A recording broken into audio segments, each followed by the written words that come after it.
Em primeiro lugar, eu gostaria de agradecer o convite ao Instituto Sou da Paz e parabenizar a iniciativa dessa CPI em não só ouvir a sociedade civil, mas investigar o que, discutivelmente, é o maior problema que o Brasil tem hoje em dia. Antes de tudo, eu chamo a atenção para a necessidade de quebrar a nefasta insensibilidade da nossa sociedade perante as atrocidades que são as mortes no nosso país, mortes violentas no nosso país. Do que adianta dizer ou que impacto isso gera hoje nas pessoas, que durante a minha fala 2 pessoas vão ser assassinadas no Brasil?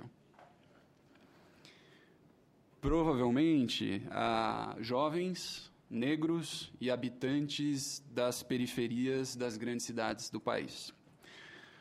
A gente tem aqui o Átila Roque, que cunhou um termo excepcional para essa situação, uma vez que ele disse que a gente está vivendo uma epidemia da indiferença. E esse talvez seja o primeiro ponto que a gente precisa atacar para começar a tratar o problema das mortes violentas, dos homicídios de jovens, como eu vou colocar um pouco mais para frente, esse problema que a gente tem no país. Eu vou dar alguns dados, eu não trouxe uma apresentação e eu disponibilizo esses dados para quem quiser, enfim, o site do Instituto Sou da Paz está à disposição, mas a gente faz questão de compartilhar, porque muitos dados são discutidos e debatidos como ideologizados. Os dados que a gente tira das pesquisas dizem o que querem. Um dado a gente não pode dizer que é mentiroso, que é o dado de mortes. É o dado trazido pelo Ministério da Saúde pelo número de pessoas que morrem de maneira violenta no Brasil. E esse dado que eu trago, tirado também do mais recente mapa da violência, mostra que entre 1980 e 2012, 497.590 jovens perderam as suas vidas por uma arma de fogo. Isso corresponde a aproximadamente 56% do total de vítimas de homicídios no Brasil por arma de fogo. Se a gente quer aprofundar aqui a análise do problema do homicídio de jovens no Brasil, é impossível não falar do instrumento que potencializa essas mortes. Essa discussão tem ganhado os jornais, tem ganhado a mídia, e é óbvio que o problema é muito maior e anterior do que a simples questão das armas. A gente tem que encarar uma realidade que mostra que o Brasil tem uma sociedade violenta. Isso não é um problema só do Brasil, é um problema de toda a América Latina. A violência letal, infelizmente, é uma das coisas que une o Brasil aos seus irmãos latino-americanos. Se nós pegarmos Brasil, México, Colômbia e Venezuela, esses países correspondem a cerca de 25% dos homicídios totais no mundo. 1/4 dos homicídios do mundo estão nessa região. Então, a letalidade violenta é um problema latino-americano. A gente precisa encarar isso de frente. Quando a gente trata de armas, e o Instituto Sou da Paz está muito ligado a esse assunto desde a sua origem, a gente ouve o discurso de que países mais armados que o Brasil têm um índice de letalidade menor, menos mortes e tudo mais. Só como base de comparação, um dado trazido pelo coronel Zé Vicente, do Fórum Brasileiro de Segurança Pública, que é a favor da manutenção do Estatuto do Desarmamento e do controle de armas em geral, ele diz que o Brasil é 6 vezes mais homicida do que os Estados Unidos, onde todo mundo conhece o dado, a maioria das casas tem uma arma. Mas é justamente sabendo desse fato, e a gente genuinamente querendo solucionar esse problema, é que a gente não pode importar soluções de outros países. A gente não pode querer comparar a realidade brasileira com a realidade europeia ou a realidade norte-americana. A gente tem que olhar de vez para o nosso quintal, para esse Brasil profundo, e ver o que deu certo e o que não deu certo do ponto de vista de políticas públicas de combate a essa violência letal. E uma das questões que deram certo, uma das políticas públicas que foram muito bem sucedidas, é a política estabelecida sobre controle de armas no Brasil, trazida pelo Estatuto, conhecido injustamente, senadora, como o Estatuto do Desarmamento, porque é uma lei, eu digo injustamente, porque é uma lei que trata de muito mais do que simplesmente as campanhas de entrega voluntária de arma. ou desarmamento civil. Ela rege a vida toda da arma de fogo, desde a sua fabricação até o seu recolhimento, no caso de a arma sendo usada para crime, a sua destruição posterior. Enfim, apesar do Sou da Paz estar muito associado à questão do controle de armas, eu aproveito a oportunidade também para dizer que o Instituto tem se debruçado sobre as questões de violência e suas potenciais soluções desde 1999, desde a sua criação, né? A gente entende que o problema da violência é um fenômeno complexo e o combate à violência deve ser igualmente sofisticado para que a gente possa, na sua totalidade, abranger as soluções possíveis. Dessa maneira, o Sou da Paz vem trabalhando com diversas frentes, como a prevenção, muito ligada à questão da justiça juvenil, aprimoramento de gestão pública de segurança, pesquisas originais, qualificação do trabalho policial, além de políticas de controle de armas, colaborando para um país menos violento e auxiliando na redução de crimes, principalmente ligados ao homicídio e ao roubo. Hoje a gente conta com 34 profissionais exclusivamente dedicados a auxiliar a redução de roubos e homicídios no Brasil. Eu trouxe, como eu disse no começo, alguns números que eu acho importante compartilhar aqui. São duas partes de duas análises diferentes que trazem um pouco o diagnóstico dessa realidade do homicídio de jovens no Brasil. O primeiro deles é uma pesquisa original do Instituto Sou da Paz que analisou todos os boletins de ocorrência ligados a homicídios na cidade de São Paulo entre janeiro de 2012 a julho de 2013, ou seja, 3 semestres de estudo, analisando todas as ocorrências de homicídio. E o segundo, que a segunda parte da minha fala, que eu vou colocar um pouco a problematização da necessidade do controle de armas na redução do homicídio de jovens no Brasil, me utilizando de uma pesquisa original que o Sou da Paz lançou recentemente em parceria com o Ministério Público, com dados do Fórum Brasileiro de Segurança Pública e também do Mapa da Violência. Falando da primeira parte, essa pesquisa, como eu disse, foi uma análise dos homicídios ocorridos na cidade de São Paulo entre janeiro de 2012 e julho de 2013 e que comprova um pouco aquilo que vem há muito sendo dito sobre o perfil das vítimas de homicídio no Brasil inteiro. São Paulo, a cidade mais populosa do Brasil, acaba contendo um pouco do Brasil dentro da sua diversidade e a gente consegue perceber nos números trazidos na cidade de São Paulo um pouco do que é o resto do país, apesar dos grandes esforços na redução de homicídios nos anos de 2003 para cá. Alguns dados, Foram analisados 1.983 boletins de ocorrência de homicídio doloso, sendo que esses registros acabaram trazendo 2.156 vítimas. Da motivação de homicídios dolosos, a gente tem duas frentes muito distintas, Os boletins de ocorrência e os registros policiais que ensejam autoria conhecida, ou seja, sabe quem cometeu o crime, e as de autoria desconhecida. Sendo autoria conhecida ou não, a gente consegue dizer pelo laudo pericial como foi a morte, ou pelo menos ter alguma ideia do porquê essa morte ocorreu. E chama a atenção dos de autoria desconhecida que 22,2% dos casos totais são indícios de execução. Pessoas que foram assassinadas de maneira proposital e que acabaram tendo indícios no seu corpo, no laudo cadavérico, de que foram executadas. Os de autoria conhecida, e isso se liga muito com esse panorama de sociedade violenta que a gente precisa enfrentar, 37,1% das origens desses crimes têm origem em discussões ou relações interpessoais. Ou seja, as pessoas se conheciam ou, por algum entrevero do dia a dia, acabaram matando, cometendo homicídio. Quando a gente olha para a idade desses mortos, dessas pessoas mortas nesses casos, 3,8% dos de autoria conhecida tinham de 0 a 14 anos. Então, o dado que o Fabiano traz, que a gente vem reduzindo a idade daqueles que sofrem com homicídio do Brasil, essa pesquisa já é um pouco mais antiga, mas ainda já começa a mostrar indícios que isso aparece. Quando a gente pega a idade, talvez que seja o grande mote aqui desse nosso encontro, que é o de 15 a 29 anos, os jovens, a gente tem quase 40%. 39,9% dos homicídios dolosos de autoria conhecida são jovens de 15 a 29 anos. E o número de autoria desconhecida não muda muito, de 32,9%. E aí de 30 a 44, 27,8%. Ou seja, a grande maioria das pessoas que sofrem com homicídio são jovens.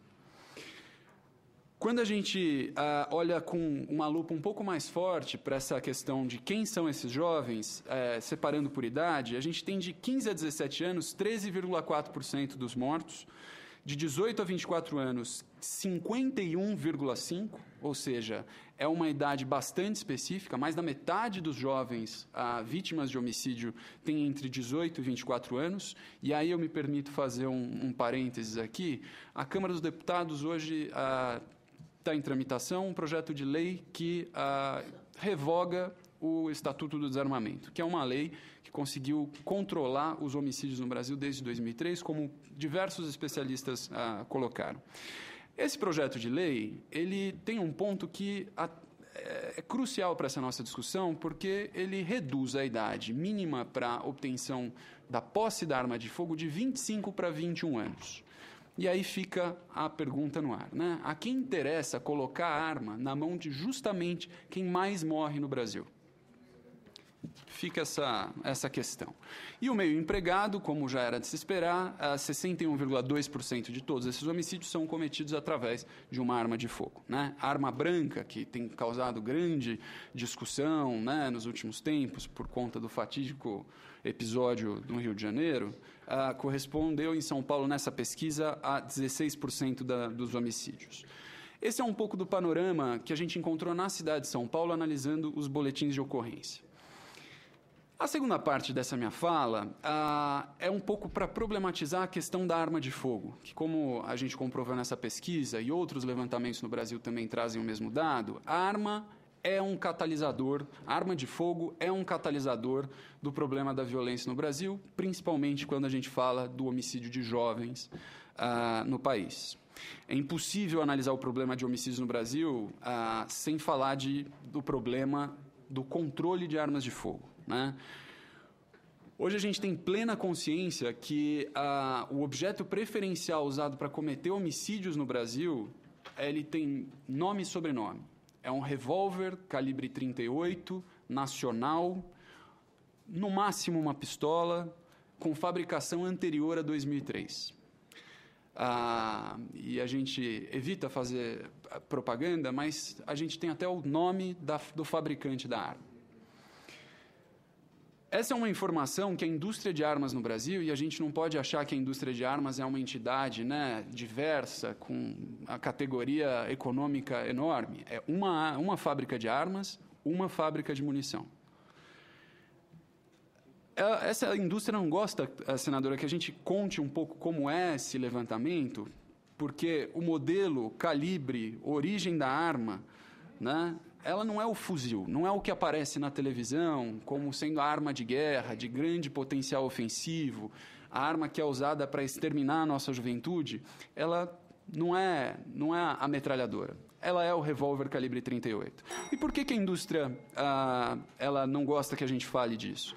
Porque a arma que é vendida para o cidadão de bem, essa figura que, né, todo mundo é cidadão de bem até o dia que perde a cabeça e usa arma de fogo para cometer uma atrocidade ou faz qualquer coisa contrária à legalidade, mas é a arma que é vendida para esse suposto cidadão de bem se proteger, para proteger a sua família, a integridade da sua família e da sua propriedade. É essa arma que cai na mão do crime e a arma que ajuda nos índices de conflitos interpessoais.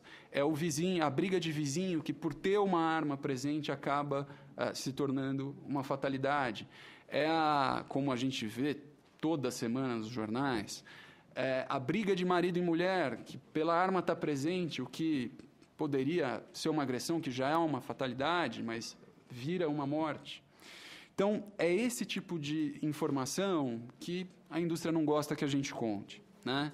Uma das pesquisas que o Sou da Paz fez mais recente, em parceria com o Ministério Público, nós analisamos todas as armas do crime nos anos de 2011 e 2012, apreendidas pela polícia na cidade de São Paulo. Foi amplamente divulgada essa pesquisa, e ali a gente viu que a origem dessa arma quebra um outro mito trazido por esse debate de armas de fogo. A arma não vem de fora. A arma é fabricada no Brasil e ela fica no Brasil. Ela fica em São Paulo. A pesquisa teve a cidade de São Paulo como escopo.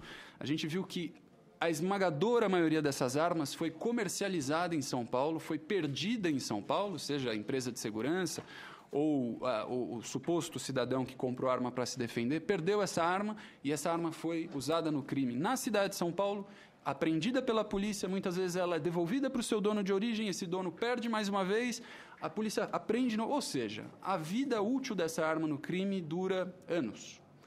Então, obviamente, o Brasil tem um problema de fronteiras, a gente precisa controlar fronteiras, mas se a gente quiser resolver o problema da violência, o problema do homicídio, a gente precisa olhar para o nosso quintal. A gente precisa resolver o nosso problema de controle de armas. E aí eu trouxe alguns dados, né?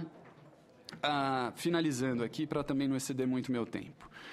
De 93 a 2003, os homicídios causados por arma de fogo tiveram um total de subiram de 17 mil de 93 para 36 mil em 2003. Foi um crescimento de 112%. Então, quando a gente quer falar de homicídio, a gente tem que falar de arma de fogo. Se a gente falar dos jovens, de 1980 a 2012, como eu coloquei, foram quase 500 mil jovens assassinados por arma de fogo. Em 2012, foram 75.553 óbitos de jovens, sendo que 24.882 por arma de fogo. Um em cada 3 jovens morreram por arma de fogo. A segunda é a maior causa de morte de jovens hoje no Brasil, é o homicídio por arma de fogo. Só para comparar, a segunda maior causa, como o Fabiano trouxe, é a questão das mortes no trânsito. O HIV, que é outra questão importante, muito difundida, com muitas campanhas do Ministério da Saúde e tudo mais, matou 12 mil pessoas no total, entre jovens, adultos, crianças, em 2012. Armas de fogo mataram 3,5 vezes mais, se a gente for contar jovens. Os jovens, 15 vezes mais, foram mortos por arma de fogo. São 116 mortes por dia. Lembrando um episódio da triste história paulistana, o massacre do Carandiru matou 111 pessoas. Hoje morrem 116 pessoas por dia. Enfim, muitos dados que eu disponibilizo depois, mas para concluir a minha fala, eu queria deixar a seguinte mensagem, né? O que a gente pode fazer frente a essa calamidade, esse discurso bastante triste da realidade brasileira? A primeira coisa a se pensar é, de fato, tirar da gaveta o nosso Pacto Nacional para a Redução de Homicídios. Isso precisa ser uma coalizão do Congresso Nacional, Câmara e Senado, Executivo, governos estaduais, enfim. É preciso dar vazão a essa força reprimida, que é um Pacto Nacional de Redução de Homicídios, precisa caminhar. E eu, por honestidade também, por participar de movimentos recentes do Ministério da Justiça, a gente precisa do apoio do Congresso para que esse pacto seja encaminhado da melhor maneira possível e que, de fato, saia do papel. Como eu disse, o Sou da Paz é muito ligado à questão do controle de armas, esse levantamento que as armas de fogo têm nos homicídios no Brasil, né? Então, o que fazer? Desarmar a população é o bastante? E aí eu uso desarmar porque o recolhimento de armas e a entrega voluntária é importante. E vários estudos também aqui disponibilizados comprovam isso. Mas é o bastante? Não, não é o bastante. Mas desarmar é o requisito fundamental para limitar e cercear as condições e oportunidades de manifestação de violência letal. É para briga de bar não virar uma morte. É preciso ir além, buscando tirar a centralidade da arma para a resolução dos conflitos interpessoais, para combater a violência e a sua manifestação criminosa, diminuindo a impunidade entre muitas ações. Para o problema das armas, a gente precisa, sim, implementar uma lei de 2003, que é tão surrada e que a cada ano acaba sendo bastante modificada, que é o Estatuto do Desarmamento. É a Lei de Controle de Armas no Brasil. Desde 2003, essa lei ela não foi implementada em sua totalidade, por uma série de questões técnicas que ajudariam a gente a reduzir homicídios, mas a grande realidade, o diagnóstico é que nós ainda não implantamos talvez a melhor lei de controle de armas que o Brasil já teve em sua história. Talvez não, seguramente a melhor lei de controle de armas que o Brasil já teve. E aí eu volto a me referir à Câmara dos Deputados e à Comissão Especial que tem tratado dessa revogação. Ao invés da gente gastar recurso público, energia, tempo dos nossos parlamentares para revogar uma lei que ainda precisa ser implementada e, apesar de não ter sido implementada na sua totalidade, já produziu efeitos magníficos, por que não trabalhar para um Pacto Nacional de Redução de Homicídios, né? Finalizando, a epidemia da violência é algo posto. Os dados de morte são inegáveis e dificilmente a gente encontra alguém que tenha coragem de refutar esses dados, né? Por outro lado, é algo que o Brasil já convive há tanto tempo, né, com uma estranha naturalidade, normalizando a morte de jovens, adultos, enfim, que é preciso fazer alguma coisa. A gente precisa enfrentar agora o que o Átila colocou como essa epidemia da indiferença, para que a gente possa recuperar esse tempo perdido e estancar essa ferida aberta, se é que ainda dá tempo de estancar essa ferida. Muito obrigado.